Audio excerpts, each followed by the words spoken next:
Bismillahirrahmanirrahim. Assalamualaikum warahmatullahi wabarakatuh. Perkenalkan, nama saya Adis Adelia Kama. Saya dari jurusan Pendidikan Guru Sekolah Dasar Fakultas Ilmu Pendidikan Universitas Negeri Gorontalo. Video ini dibuat untuk memenuhi salah satu tugas mata kuliah. Jadi langsung saja, pada video kali ini kita akan belajar tentang ilmu pengetahuan sosial di kelas 4 SD dengan judul materi Mata Pencaharian Masyarakat di Daerah Pantai, Daerah Rendah, dan Dataran Tinggi. Pada materi kali ini kita akan membahas jenis pekerjaan sesuai tempat tinggal masyarakat. Pertama, jenis pekerjaan di dataran tinggi. Pekerjaan masyarakat di dataran tinggi antara lain berkebun teh, berkebun kopi, berkebun kentang, dan lain sebagainya. Dapatkah kamu menyebutkan jenis pekerjaan di dataran tinggi yang lainnya? Yang kedua adalah jenis pekerjaan di dataran rendah, antara lain petani padi, ternak kambing, petani sawit, dan lain sebagainya. Dapatkah kamu menyebutkan contoh lain dari jenis pekerjaan yang tinggal di dataran rendah? Yang ketiga adalah jenis pekerjaan di daerah pantai, antara lain petani garam, petani ikan, dan petani rumput laut. Dapatkah kamu menyebutkan jenis pekerjaan lain yang masyarakat lakukan di daerah pantai? Berikut, untuk lebih memahami apa itu dataran tinggi, dataran rendah, dan pantai, ayo kita simak video penuturan berikut ini. Contoh-contoh dataran tinggi dan pemanfaatannya. Dataran tinggi di Jawa Barat banyak dimanfaatkan untuk berkebun teh.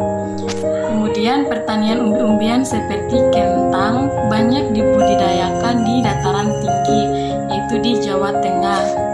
Dataran tinggi juga dimanfaatkan untuk pertanian, untuk menanam sayur-sayuran misalnya wortel.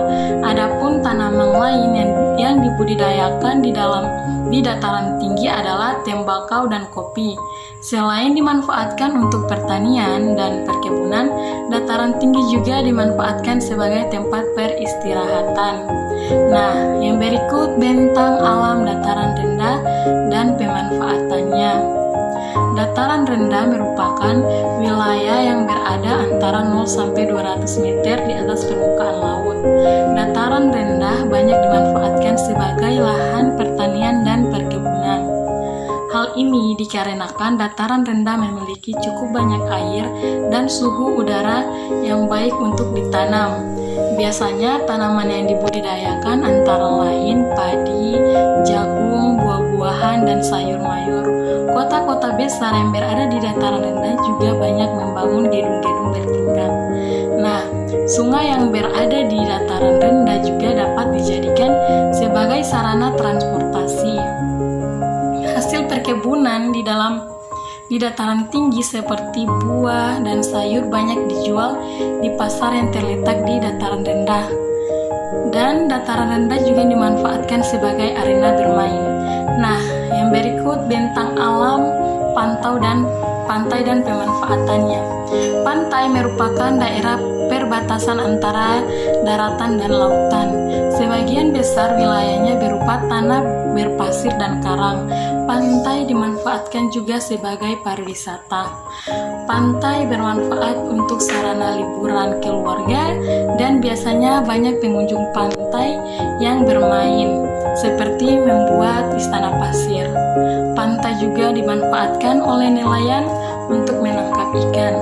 Hasil tangkapan kemudian dijual ke tempat pelelangan ikan. Pantai juga dimanfaatkan untuk menanam tanaman kelapa. Hasil berupa tanaman ini yaitu buah dan daunnya akan dijual ke pasar, dan pada saat sore hari pemandangan matahari terbenam juga menjadi daya tarik sendiri bagi wisatawan. Ini contoh pemandangan indah dari pantai saat matahari terbenam. Nah, materi selanjutnya kita akan belajar tentang kegiatan ekonomi dan pekerjaan yang terkait. Di perkotaan banyak terdapat perkantoran, mal, dan pertokoan. Jenis pekerjaan yang terdapat di perkotaan antara lain karyawan kantor, satpam penjaga toko, dan pemilik toko. Di pedesaan banyak terdapat pertanian, perkebunan, peternakan. Jenis pekerjaan yang bisa dilakukan di daerah pedesaan adalah petani, pemilik lahan, distributor pertanian, peternakan, dan penjual pekan ternak. Dapatkah kamu menyebutkan contoh lain dari pekerjaan yang dapat dilakukan di pedesaan? Mari kita amati gambar berikut ini. Iya, gambar ini adalah gambar peternakan sapi. Ayo sebutkan jenis-jenis pekerjaan pada lingkungan berikut ini. Mari kita amati gambar berikut ini. Terdapat banyak gedung-gedung bertingkat atau gedung-gedung pencakar langit, bukan? Ayo tebak di daerah manakah ini? Tentu saja gedung-gedung ini dapat kita temui di daerah perkotaan besar atau di daerah ibu kota. Nah, ayo sebutkan jenis-jenis pekerjaan pada lingkungan yang berikut ini. Baiklah, anak-anak, itu saja yang bisa saya sampaikan melewati video ini. Lebih dan kurangnya saya mohon maaf. Wabillahi taufiq wal hidayah. Wassalamualaikum warahmatullahi